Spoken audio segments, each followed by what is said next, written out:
I'm happiest in the saddle. A fellow sportsman. I am an FBI agent! Great Scott! What do you say we cut the chit-chat? A-hole! Dogs and cats living together. Mass hysteria. Come with me if you want to live. Hello, and welcome to Retro Ramble. I'm Charlie McGee. I'm George McGee. And this time we are traveling back to 2001 to take the first look of an amazing franchise that is The Fast and the Furious. Isn't that right, George? That's right. 20 years ago, pretty much to the day. I mean, I think we're recording a week after its official 20-year anniversary, its release in the States of end of June. I think it's June 22nd, 2001, to be precise. Wow. And so why now, George? I mean, have they decided to make another one? Well, yeah, it's funny. It's the type of film that you would think roundabout now they would be talking about, hey, you know what film we could remake is The Fast and the Furious. But they haven't needed to do that because they haven't stopped making them.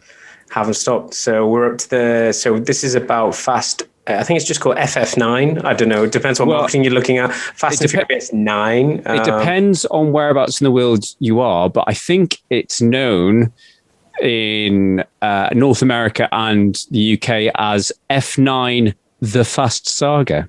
Oh, okay. So we're getting creative. They have liked to get creative, and I think we'll probably talk about that at some stage in this. So we are going to be focusing on the original. I noticed that if you look on, you try and buy this on streaming on Apple, and it just says Fast and Furious, and then underneath the original, in case we've made so many of them, you're not sure which is which. Mm-hmm. So we will touch on that later in the podcast. I think our usual feature of suspicious spin-offs will probably be a good time to cover the various spin-offs and have some fun with it.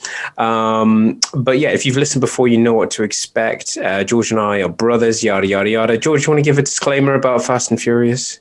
So this podcast, Retro Ramble, is all about Charlie and I going back and rediscovering the films that we grew up with. We're going to go into the films discussed in lots of detail, so there will be spoilers from the very off. It's a light-hearted look at these films. It's not a in-depth critical appraisal. So we intend to, have a bit of fun, but give you a bit of trivia, give you our opinions. And yeah, I say it's more of an affectionate look back. I would be interested to read an in-depth critical appraisal of any Fast and Furious film, like by some really highbrow film critic. That would be interesting. And in a positive way rather than a derogatory way. Exactly. No, exactly. Yeah. Just somebody who was just totally on board from the first boost of NOS. The extension of car, this man. So yeah, there'll be spoilers from the very off. There'll probably be some juvenile humor, bad impressions. We aim to entertain. But this is about the 2001 Fast and Furious film. We will be talking about the other films that feature in the franchise when they come up or they occur to us. But this is the Paul Walker, Vin Diesel. This is how it all began. This is where it all came from. So sit back, chill out, and listen to Open a Corona. Yes, because that's what there's some brilliant product placement in this film, but go back to a time when times were simpler, when all you needed was just, fast car to get by in life. So here it is, Fast and Furious, the original. Enjoy the show. Enjoy.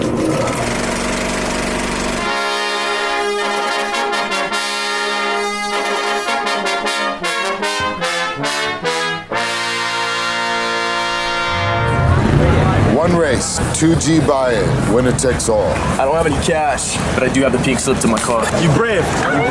You're in. Do it fast, do it furious. On the street, where reputations are made. It don't matter if you win by an inch or a mile. Winning's winning. In a world beyond the law. You drive like you've done this before. No, never. If you have what it takes. You want a beer? Yo, Dom, why'd you bring that fool here? because he kept me out of handcuffs. You can have it all. My brother likes you. Usually he doesn't like anybody. But when rivalries are a way of life... I thought we had an agreement. You stay away, I stay away. When loyalty is all that matters... You don't know this punk, Dom. Watch your back. You break her heart, I'll break your neck. Would you be willing... Yeah, stick by me? Maybe. to risk everything?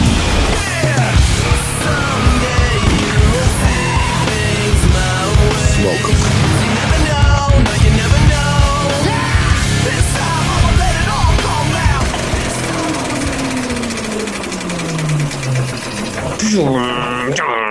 I live my life 1 mile, quarter mile at a time. Tom. I'm still working on my bad Vin Diesel impression. Vin Diesel, actor, producer, musician. Right, the theme tune. Sing the theme tune. So, George, 2001, The Fast and the Furious. How did we get this film that could potentially be successful enough to make another few? So it all starts with a magazine article. Remember magazines? So in 1998, a 25-year-old journalist called Ken Lee wrote an article for Vibe magazine. Vibe. R. Kelly fan, so not to be confused with Vice. No, Vibe. Right. As in R. Kelly. And that article was all about an underground street racing scene in New York. The article, which was named Racer X, followed a 30-year-old guy called Rafael Estevez. I don't know if he's related to the Estevez, as in the Martin Sheen family. No, and a bunch of other car freaks who bet loads of money on their souped-up Asian sports cars. So Universal picked up the rights to the article and sat on it for 2 years. And then director Rob Cohen came along, him and producer Neil H. Moritz. So Neil Moritz runs the independent production studio Original Film. They're best known for doing the I Know What You Did Last Summer films. That's not very original. And well, I know the ironic thing is, I think they're behind the Total Recall remake and the RoboCop remake. So it's like they do a bunch of remakes and they're called Original Film. So it's not even a clever name. Okay. No. Or maybe it is. It's ironic. Okay. So yeah, they came on board, and the film is credited to 4 writers, and I think Ken Lee's one of the credited writers. As the original article, but one of the writers is David Ayer, and David Ayer would go on to write Training Day, and then he would write and direct End of Watch, Fury, and The Suicide Squad. We've got a lot to, not just the various sequels. We've got a lot more to thank this film for.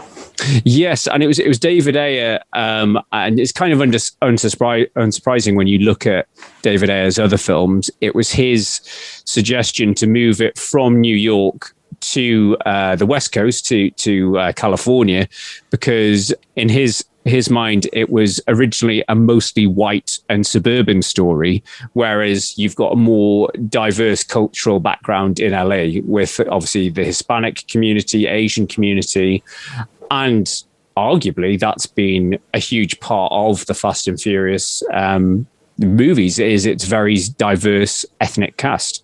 So yeah, that's the main background of it. Ken Lee admits that very little of his original article appeared in the final product, as you would kind of expect. But yeah, I say Rob Cohen, the director, is a versatile, if why am I suspicious when you use that word versatile? Has he made porno? If journeyman director, I mean, yeah, he's just done a lot of random films. So he did the Dragon, the Bruce Lee story. All right, I'll watch that. He did Brandon. Yes, no, not Brandon. That's with Jason Scottley. Jason Scottley. I knew there was a relative in it though. I'm not sure if he's a relative. Shut up! Don't spoil this. He did Dragonheart. Okay, so mainly films with the word dragon in so far. Okay. Yeah, Daylight, which we mentioned after. Yeah, we mentioned back in our Cliffhanger podcast. So he's done and he also would go on to do Triple X with Vin Diesel. But yeah, he had made a film with Neil Moritz called The Skulls, which is about a secret, Yale Society type thing, which starred Paul Walker. Then I think when they were making that, they were like, hey, it's got this really hot script. I think you'd be great for it. So that's where Paul Walker came into the frame. Obviously, actor, singer, director, producer Vin Diesel. His star was kind of on the rise at the same time. So he'd had sort of supporting parts in Saving Private Ryan and Boiler Room. But it wasn't really until I think Pitch Black, which was the film that launched him. Yeah, which was the year before this, that kind of sort of launched him. So he was a hot property. Paul Walker was. In Cohen's words, Walker had a great combination of male beauty, intelligence, heart, and testosterone. Whoa, sounds like a bit of a man crush going on there, a bit of a bromance. But mind you, I can kind of see, I was like for 10 minutes into this film, it's like, is the camera lingering on Paul Walker too long, or is it me? So dreamy. So dreamy. So yeah, that's the pre-production on it. And interestingly, nowhere in my notes is there any credit or legal dispute about its similarities to Point Break. I was gonna say, I have a question. I was gonna say, where is do you think that, let's give the film some credit, do you think that maybe in the genesis of this idea that they were like, well, when they came, maybe we just don't know the narrative, like how when they were deciding on the story, it's like, well, so what is it? Because the film starts different to Point Break in that we don't know he's a cop just yet, do we? Like it's revealed later on. It's a slower reveal, isn't it? It's about 20 minutes in or something.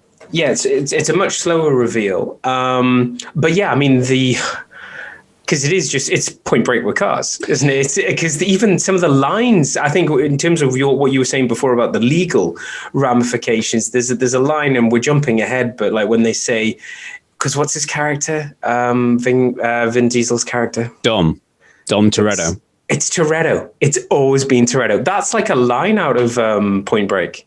Yeah, we say it's always been him. You know, like you couldn't see beyond it. You did I get too close? I mean, you could argue that sort of story device has been around for ages. You know, the guy that's undercover who falls in love. And goes. It's a bit Donnie Brasco, the guy who goes undercover and goes too deep.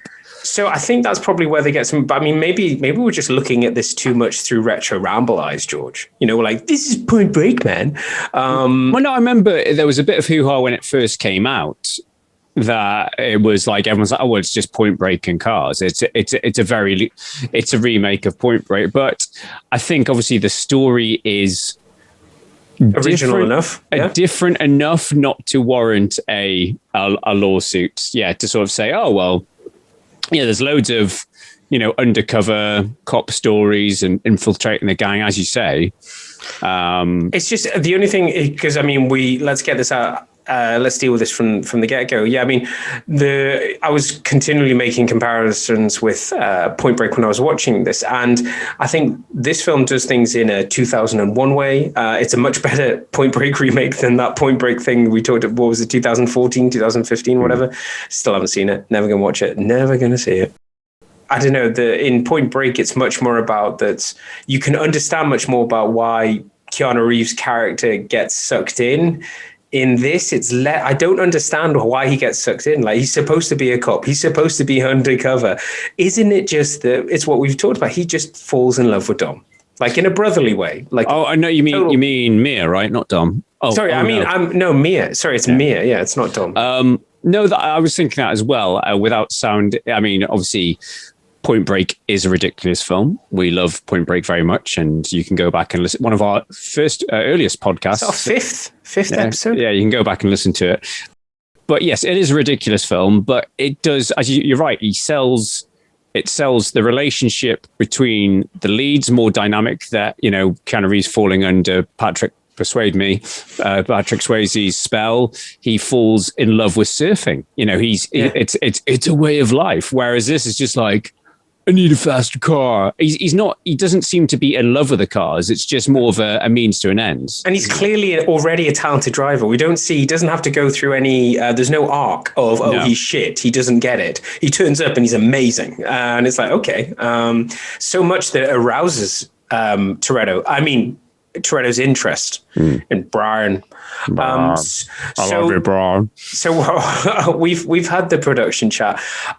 Should we just quickly cover off? I think it would be I think it'd be a good time to cover it because I can't remember anything. First memories of the film, I remember like what were we doing? It was 2001. We just had the millennium. Robbie Williams was a big thing in pop music. So I was in my last year I was just finishing my A-levels. Yeah. And for me, there is a little bit of an emotional connection to this because I literally had just passed my driving test around about the time this film came out. Right. I didn't see it at the cinema. I remember watching it on DVD with, I think fairly sure, with James Glendinning, surprisingly. A bit of a blast from the past. Drinking bingo. Yeah. Glendinning. Watching it over a few beers. And yeah, I remember I had a kind of a little bit of a cultural phenomenon at the time. I remember loads of chavs, and there was a guy, like a friend of a friend, that had a really souped up car along with the LEDs along the bottom. But ironically, in the UK, at least, it was illegal to drive with them on as you're driving along because people might think you're a police car or something, even if it's a completely different color. Yeah, it's only when you're parked. It's only when you're bombing around Wentworth car parks. We know that these street races were happening down there, George. We just weren't part of it, were we? Well, that's it. There's a certain part of like there's the American allure of street racing, but when you look at it in the UK, it's just like such a charmer thing. It's like, yeah, check out me ugly stinger. Check out me body-coloured bumpers, man. I've like got some like LEDs going on and some like bossa tunes at the back. No, but it is slightly different to, I just love how established it is in the US. One of my favorite lines in this film is when it's all kicking off, the street races, the guy's like, yeah, this road's closed. And the guy goes, goddamn street races. It's like, it's so well known that the guys like the public have a problem with it. Well, darling, we need to move away. There's too many street races. Yeah. So yeah, I say that I have a little bit of an emotional connection. I was never a boy racer. I think you were a little bit of a boy racer, but you never went as far as you loved your driving, but you never went as far as pimping up your car in a piss poor fashion. I had a Renault Clio and it had black bumpers, and I spent 200 quid and I got them body colored. Those babies had to be white. So I remember that. And I got some speakers put in the back. So yeah, I did love my driving, and we lived in an area with some great roads that were very quiet. But this was pre Fast and the Furious. I didn't need to fall in love with. You were setting the trend in the Tyne Valley. But it was the Honda. I do remember the Honda Civic craze. The fact that it was the Honda Civics and the Volkswagens, because they were just so customizable. You could either they were, or I think there were so many different models of them. But both the Honda Civics and the Golfs, they were just like they could swap everything else. You could lights, trims, lowered suspension. Obviously, LEDs came a bit later, but it was a lot of money.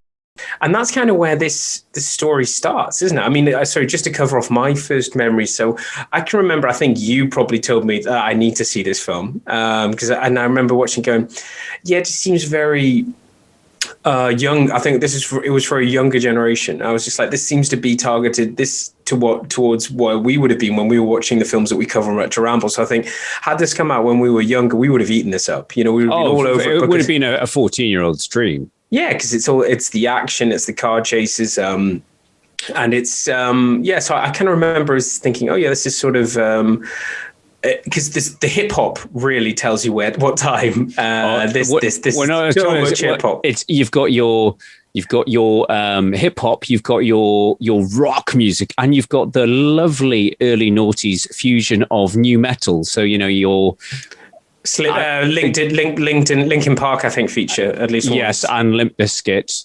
And don't forget on the hip hop side, it's Ja Rule, bitches.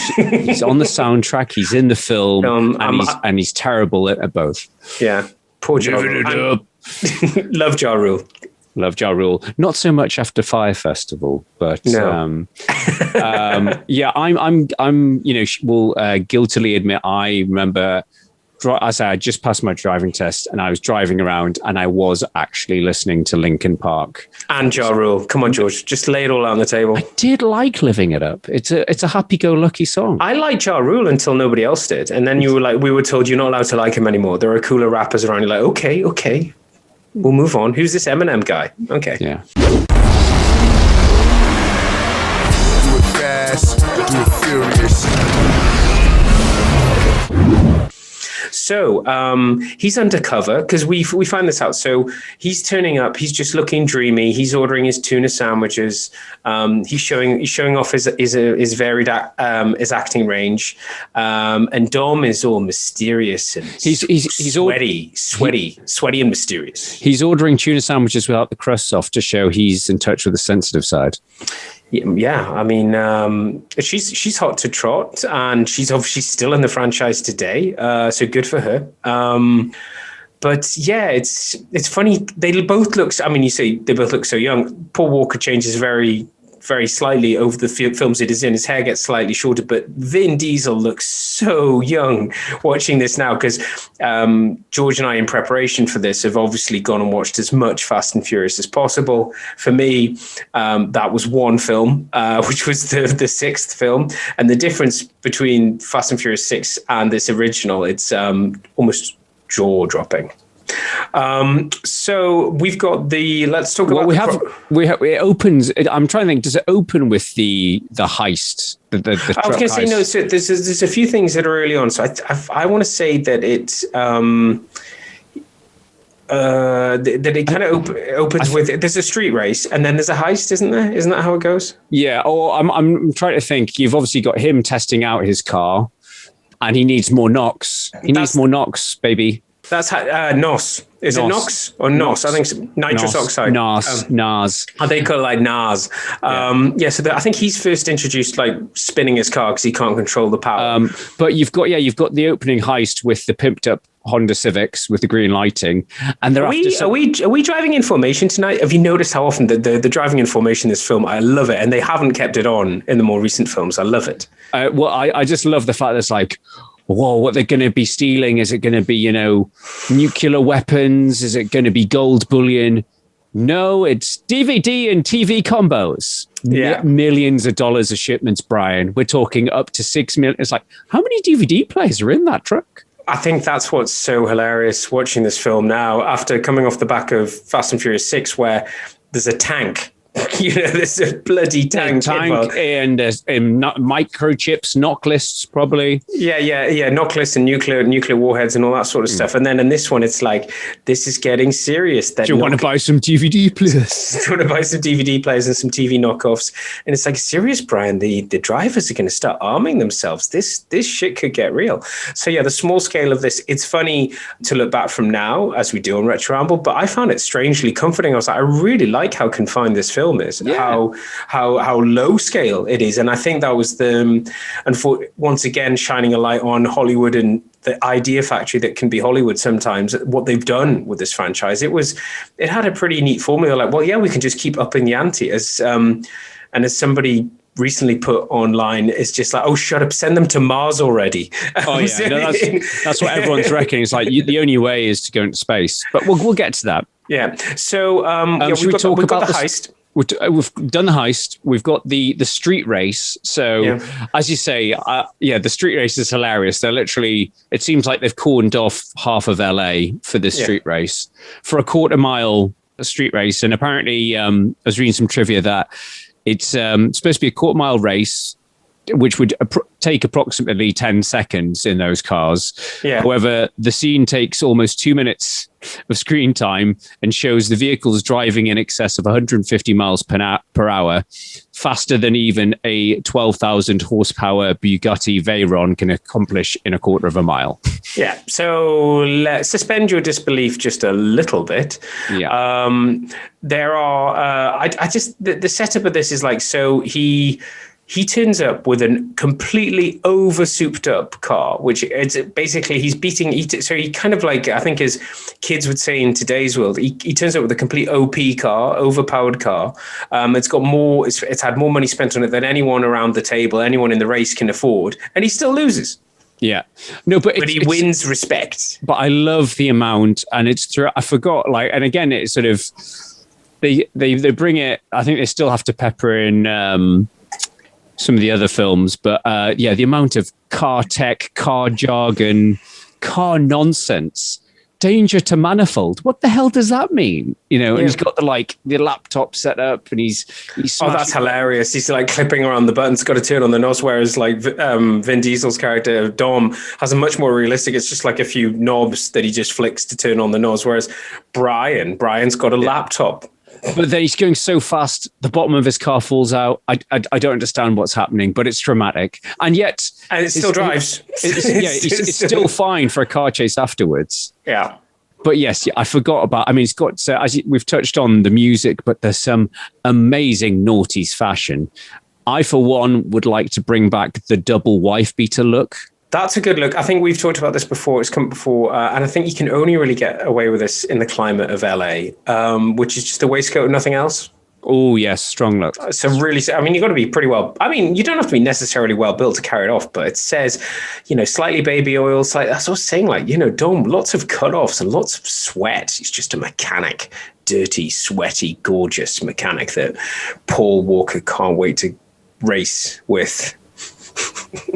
You never heard me. I heard you.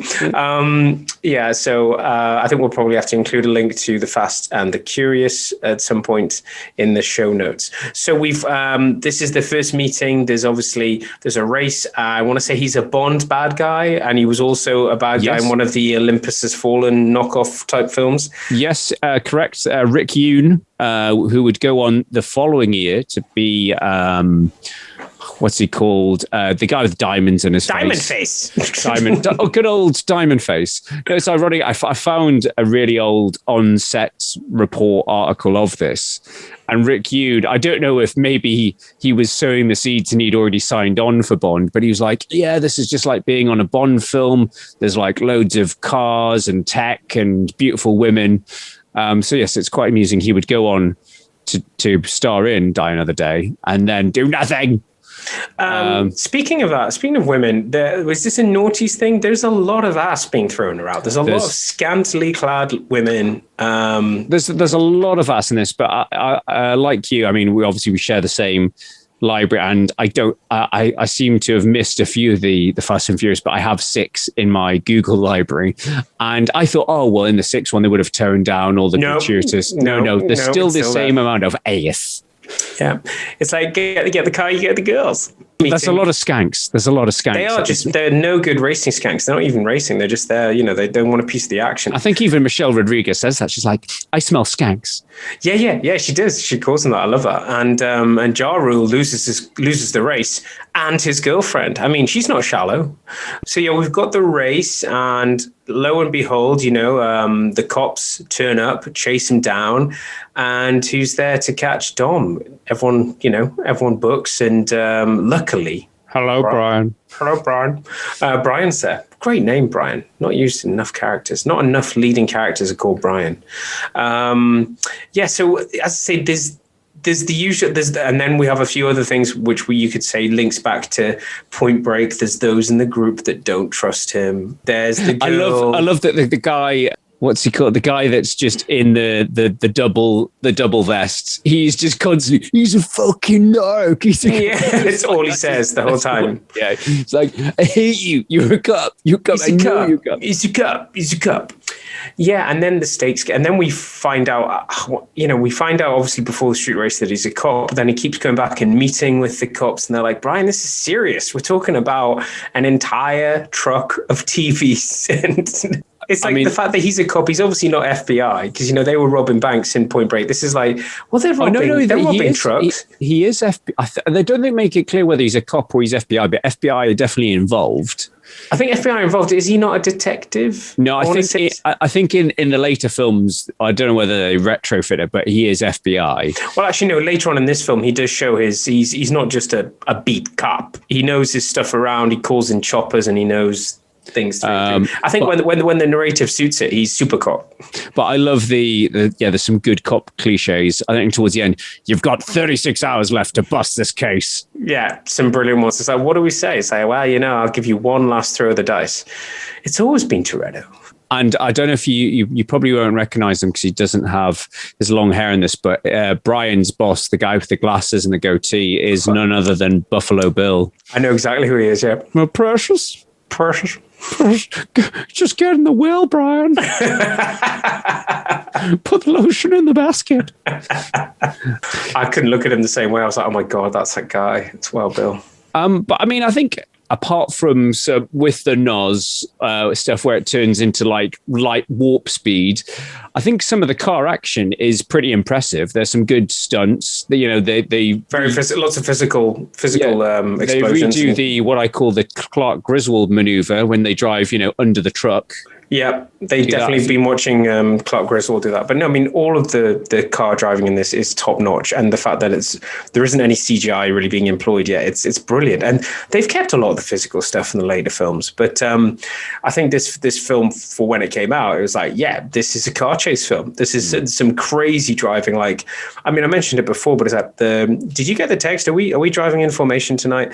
It's so impressive when they all turn up and they're like driving right up each other's asses and just like parking, and it's like this. How do you show how much skill you've got? It's like this sort of driving. So the stunt drivers were obviously very talented. Well, that's what I was going to say, and I remember talking about this with James at the time. Like the races itself in this are pretty dull. It's like it's a straight line, like a drag race. It's almost like who can hold off pressing the NOS button last wins. Yes.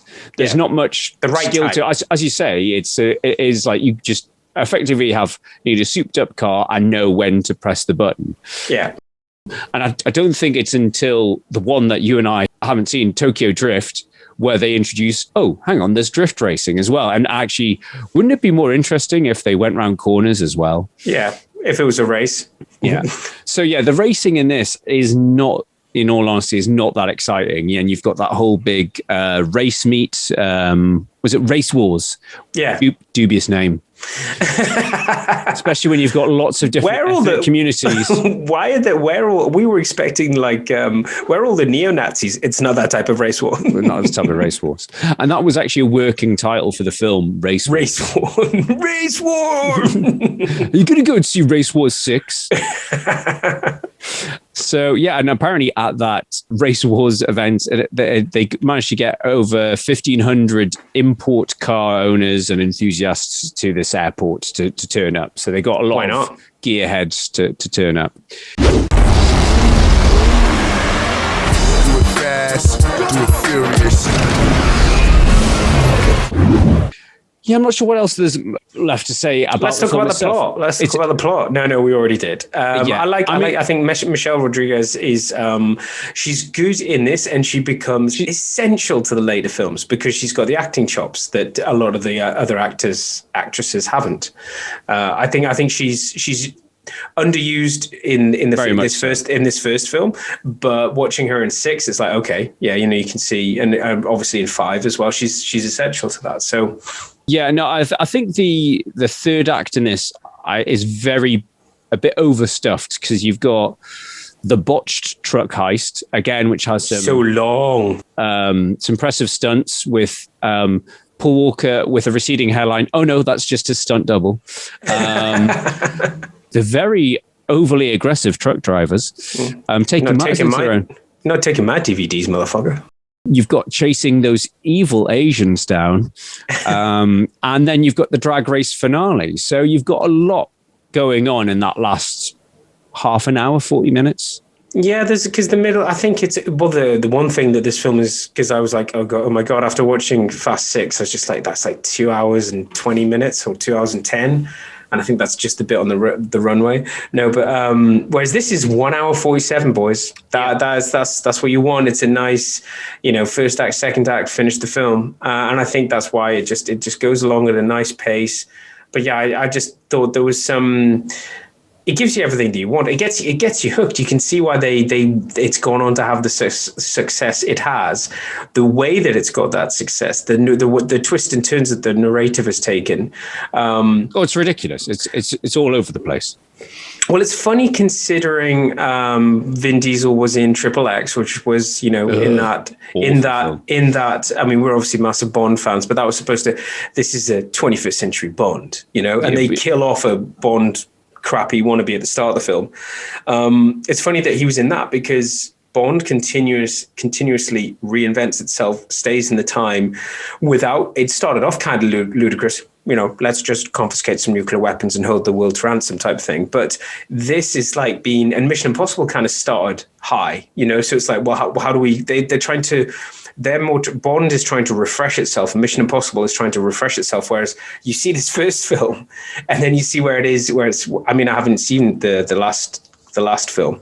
So would you say it's time to talk about suspicious spin-offs, or are there some coulda, woulda, shouldas we should cover first? There's only a quick coulda, woulda, shoulda. Okay. So coulda, woulda, shoulda is alternative casting. So for this, apparently Timothy Olyphant, is it Olyphant? Is that how you spell it? He's the guy that was in Deadwood. He was in The Mandalorian recently with the amazing hair, and he had Boba Fett's body armor. Oh, yeah, I know. He's bad guy in Die Hard 4.0. Bad guy in Die Hard. And he was originally offered the role of Dom Toretto, but he turned it down because he had just starred in Gone in 60 Seconds, which is, 2000. Which could be a potential retro ramble film. Also, lots of guys using lots of car terminology. Oh, it's got a switch 3V8 engine and stuff like that. It's also got the cage, of course. Yeah, so we might cover that at some point. So he turned it down because he just thought it'd be too similar. So that's about it. But getting into suspicious spin-offs, as you say, like this film franchise, it's kind of rebooted and reinvented itself several times. So the second one, Too Fast, Too Furious. Let's play with the title. Yeah, Vin Diesel refused to come back for, so they bring in somebody else. They bring in the inferior Tyrese Gibson, who's become a regular staple. Mm-hmm. Then that, I think, does all right. It's almost double the budget. I suppose it brings in a bit more than the first one. But then the Fast and Furious Tokyo Drift, which is 3 years later, that is a reboot because it hasn't got any of the original cast apart from, I think, a cameo from Vin Diesel at the end. Mm-hmm. And that, I think, underperforms considering it's, the original grossed 207 million, whereas Tokyo Drift worldwide was 158 million off an 85 million budget. Then Fast and Furious drop those, so the fourth one, they bring back the original cast. And I think that does all right, but it's not massive like critical acclaim. Then it's Fast 5 that kind of resets it. It reboots it and introduces The Rock and makes it ridiculous. Is that sort of, well, hang on, let's go nuts. Let's go nuts. Let's move it away from street racing and let's make it, just something to do where cars are involved. It's what else can cars? Yeah, Mission Impossible in cars. What else can guys in cars do? And I think, but they make a good. They bring in this other personality. You've got the Paul Walker, and it's like the Paul Walker Vin Diesel thing going on, and then you bring The Rock. And am I right in thinking that in the last one we've got that they've got my wife? Yes. Yeah. Your Fast 5 is the one in Rio, which is probably the high. Did you and I watch that at the cinema? No, I introduced it to you on Blu-ray, but we were high-fiving the whole way through it. Because it is gleeful, stupid action cinema at its finest. I just never forget that bit at the start. It's the opening scene where they drive a cliff, they drive the car off a bridge, and then they just jump out of it while it's in midair, and I don't know. It's just brilliant. It's completely ludicrous. And then, they just get sillier and sillier after that. They introduce Jason Statham as a bad guy in the 7th one that's hunting it down. He's a bit like the Terminator. He just keeps turning up, going, "Where's Toretto?" And like killing people and destroying stuff. And then in the 8th one, they're like, "Oh, actually, he's a good guy now. It's fine. All is forgiven." And it's like, what? It's like, because we like Jason Statham. We can't get rid of him. Yeah, he's in the franchise now. Expendables is tied up now. He's available. And now, yes, in this latest one, it's, oh no, my long lost brother is John Cena. Well, no, but isn't Jason Statham the long lost brother of the Welsh guy from the 6th one? Owen, what's he called? He's a great actor here. Luke Evans. Luke Evans. I'd like to see him as Bond. Wouldn't you like a Bond? He'd be a good Bond, I'd say. Oh, he's a good Bond, but he's a homosexual in real life, so people wouldn't accept it, Oh, that's not on. Not in 2021, George. Come on. I really liked him in 6. I thought he was a very strong. Oh no, Luke Evans is got everything. He's a triple threat. He's a singer, an actor, and a dancer. Oh, I can believe that. What we'd call in the other days a crooner, a Robert Goulet. Where are all the crooners out there? He's got a Robert Goulet mustache. Make him Robert Goulet. Do it. He's very dashing.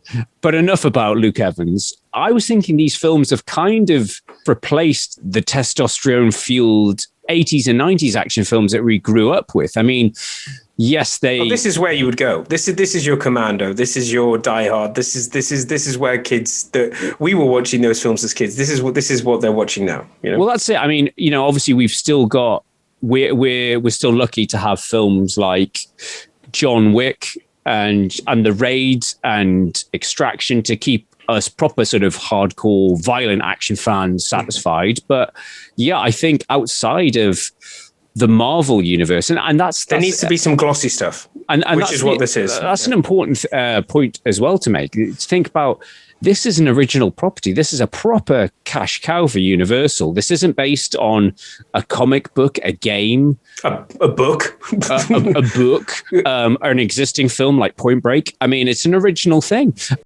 The fact is, yes, it's an original property. And it's, if you look at all the other billion-dollar films, Star Wars, Jurassic Park, Marvel or DC, they are all existing properties. Whereas Fast and Furious is one of the few films that's come out of nowhere and is generating billions. So it's... To quote Alan Partridge, I think what you're actually saying is people like them, let's make more of them. Exactly. Exactly. There's too many Fast and Furious films? No, that's one way of looking at it. Otherwise, people like them, let's make more of them. So yeah, hats off to Universal, to the guys behind it. You can knock down these films and say they're dumb, they're stupid, and they are, defying the laws of physics and common sense, and they are gratuitous, but they're entertaining. And people need that. People are enjoying it, and people want to see more of them. Well, I mean, you say dumb. They are dumb, but that's what people love about these action films. I mean, let's just take one scene out of one of our favorite films ever: the suiting up scene in Commando.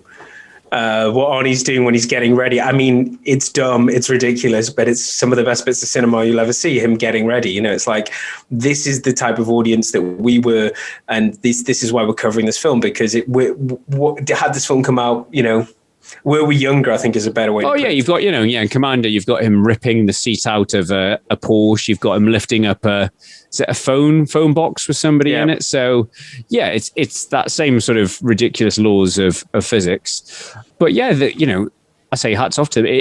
There's no point us doing suspicious spin-offs. The franchise itself has spun itself off and rebooted itself numerous times. Hobbs and Shaw was, the most recent spin-off. There's an animated TV show like on Netflix called, I think, Fast and Furious Spy Racers. So that's, appeals to kids. There was, theme park rides. There was Fast and Furious Live, where it was like a stunt show. What was you telling me that actor director, producer. Vin Diesel. What George introduced me to today is that Vin Diesel is a man of many talents. Well, in my research, I stumbled across that Vin Diesel's released a song last year. So it's not that bad either. It's not entirely terrible. And Vin Diesel has just come out today, obviously on the promotion for this, and he said that he would love to do a Fast and Furious musical. I mean, they've done so many crazy things. They could probably get away with it. That would be the 10th one. It's a musical, bitches. Well, apparently, everyone thought it was just going to be 10, but because it's so successful, they're saying, "Oh no!" And I think it's typical fashion. I don't know if they're doing the last 2 back to back, so there's going to be 11 technically. Right. I don't know if there's any plans. So this is basically what you're saying is this one that's just coming out. It's a new trilogy, basically, because it's kind of. I wouldn't be surprised. I mean, God knows what. I mean, John Cena is pretty hot in the minute, so I wouldn't be surprised. Which is surprising considering what an utterly terrible wooden actor he is. People love him, Charlie. People love him. I think there's just a lot of people who liked him in WWF who are going to. Anyway, that's my. Yeah, I was going to say, I don't know if there's any plans for more Hobbs and Shaw, which is the Jason Statham, The Rock spin-off. I mean, that had a budget of 200 million for a spin-off, and that is it any good? Because you've seen that, I haven't seen that. It's like most of the Fast and Furious films. Good action. There's some good action. There's, apart from the bit that I had my cynic hat on, where they're supposed to be racing around London very fast, and I was like, that's not London, that's clearly Glasgow, that's St George's Square. But those two have got, The Rock and the staff have got good chemistry, good charisma, but the film's too long, and it goes on. I think it's about 2.5 hours, and the last act is ridiculous. They're on an island I think they're in Hawaii, and it just gets ridiculously silly. Are they chasing our favourite wannabe Bond? Why can't we have him as Bond? As the Idris. Isn't Idris in a super suit or something? I've seen the trailer. Yeah, no, it has some good bits, but it is that constant need to, pardon the pun, reinvent the wheel and go bigger and badder and insaner than before. It's just like, well, just scale it down a little bit, and it would have been a bit more entertaining. But yeah, I say the last sort of half hour, 40 minutes just ruins it.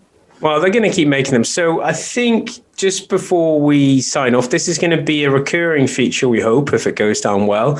We're going to be testing the water with a few new features in the coming months, because we are getting our gear set to start doing some Patreon. So you, our avid listeners, can get your hands on some exclusive content, some early content.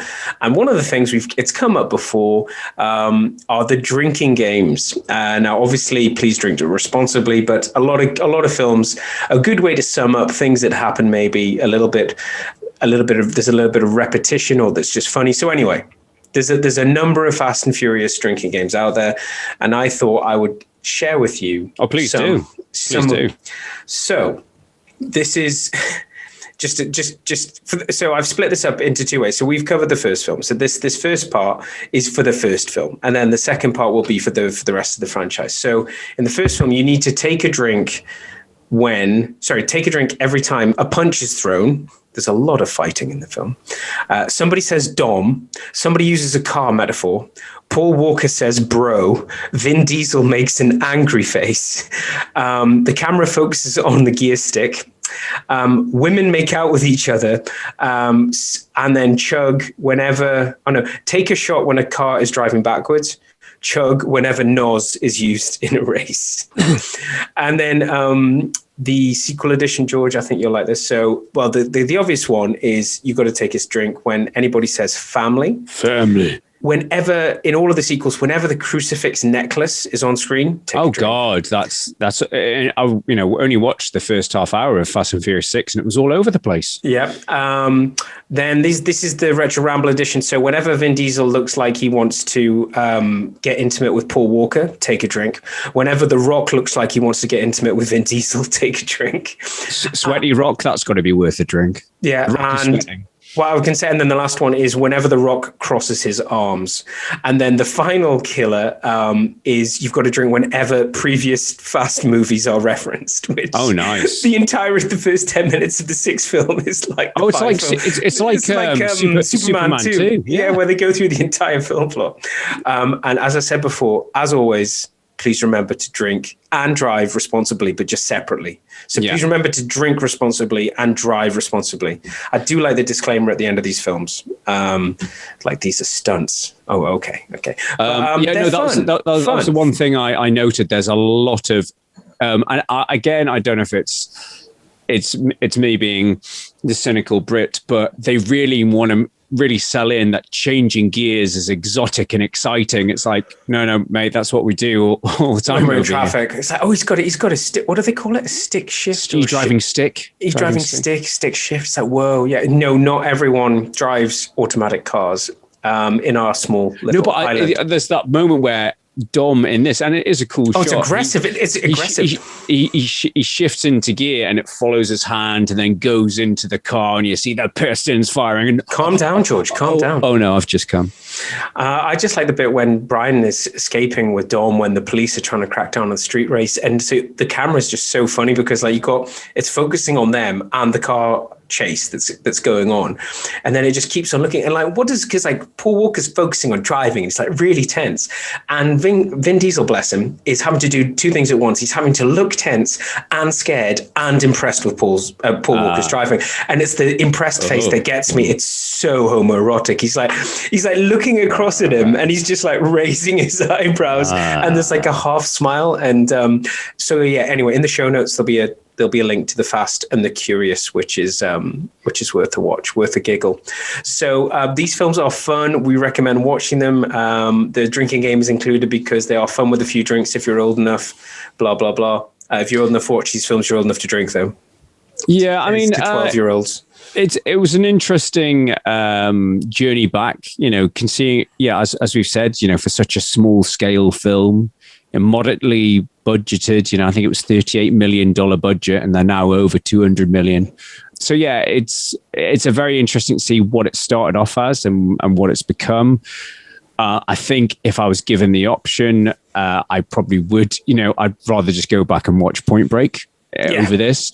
If someone said, do you want to watch a Fast and Furious movie? I'll likely go for 5 because I say that's a lot more fun and silly and stupid. It's more aware of itself. Yeah. But I mean, I think, it has our favorite stereotype South American drug lord, the guy from Clear and Present Danger and Desperado. Where's money? Where's my money? Exactly. It's like him and the Russian guy from Mission Impossible 2. He's always a Russian guy. He even turned up in bloody Downton Abbey, that guy. That, as I say, George and I are going to get around to doing a feature on our favorite typecast villains. So yeah, this was a film from the other side of noughties. It's not really, George and I were older men. Still 20 years, baby. Still 20 years. Still 20 years. Well, we are getting older, but George was able to drive, for fuck's sake. So, I mean, these are not so much, these are the films of our later youth. Not as much, a different type of nostalgia, but it's been a long time, and we will continue to cover early noughties films when it seems appropriate. And get out there, go to the cinema, get vaccinated first, maybe. Wear a mask, wash your hands. Don't do all of that in the cinema. But yeah, get out and see the film. I mean, it'll do fine. This film will do fine. It's got a. They're already saying it's breaking the box office numbers. I think it has been a return to getting people back in to the cinema. It's got Charlize Theron in it, Oh yes, she turns up in the last one, the 8th one, with some terrible dreads. She's like one of those like crusty like girls you see at a festival. Yeah, no, she seems to be intent on making herself less and less female and attractive in any way possible, it would seem. But anyway, that's Charlize Theron. Right, so that has been us taking a quick retro ramble on The Fast and Furious. The Fast and the Furious. The original. Is there anything else we need to cover, George, before we sign off? No, just the usual disclaimer of, if you enjoy Retro Ramble, please leave us a review on your podcast platform of choice. Get in touch with us. We're on Facebook, we're on Twitter, we're on Instagram. There's our website, retroramble.blog. So, get in touch if you've got any suggestions, any questions you want to ask us, any film suggestions. Yes, and specifically for the features that we cover, we are, as I said before, we are going to be expanding some of these. So what would you like to see more of? Would you like us to talk a lot more about spin-offs? What would you want to hear more of? Would you want to hear more about our ideas for spin-offs? Would you like to hear films that are other linked to this? Do you want us to explore sequels in more detail? Because where we haven't covered that many sequels. We try and keep the episodes confined to an hour. So if there were some aspects we could talk about in more detail, let us know. But okay, well, I've been Charlie McGee. I've been George McGee. And you've been listening to Retro Ramble. So thank you very much, and we will see you next time. Thank you. Take care. Take care. Bye-bye.